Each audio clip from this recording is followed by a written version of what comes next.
In our tour of the antenna, we showed that there were 8 receiver bands to cover the full frequency range for the EVLA from 1 to 50 gigahertz.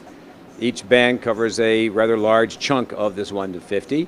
Here we have a higher frequency band, the Ku-Band receiver. It's a brand new design. Bob, explain to us what do we see here that's different than before? Well, one thing that's different is it's actually cold. It's cooled down inside to about 10 degrees Kelvin. So that's 10 degrees above absolute zero. What that allows us to do is have our low noise amplifiers act very well, very sensitive.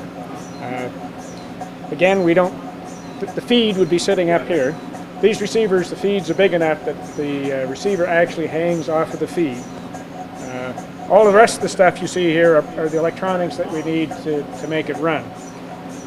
Okay, so this is the outside. What about the inside? Do we have one that's available for inside inspection? Just so happens. Okay. Here we are here. So this is what's on the inside of that doer. And I see that it looks rather different than the receivers that we've looked at so far. What is this big, large, yellow device and these other parts? Okay, the OMTs that we saw previously were quad ridge designs. The OMT that we use in the higher frequency receivers are called BOIFO OMTs, and it's a reasonably broad design, very low loss, and we use it for all of our high frequency systems. The thing that sits up top of here is called a phase shifter. We mentioned before how in the quad ridge design, to form your polarization, you had to feed it through a quadrature hybrid, which put a 90-degree phase shift on one of the linear polarizations. This design uses a corrugated waveguide structure that actually slows one of the linear polarizations by an equivalent of 90 degrees in phase. And that then gets fed into the OMT, and what comes out of the OMT is our circular polarizations.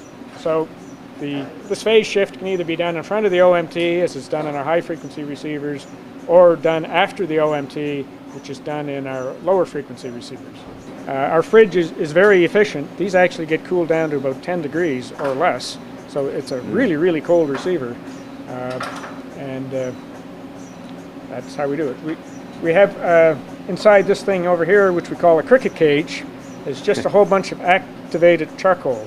And what the charcoal does is absorb any molecules that are inside the vacuum, and we'll just trap them, and that helps reduce the pressure inside the doer. So every now and then we sort of have to bake everything that's in here, and that's what this resistor, which you probably can't see, does. We just put a 120 volts through here, heats it up nice and hot, and it causes the charcoal to release all of the trapped molecules, and so that it can be used again next time.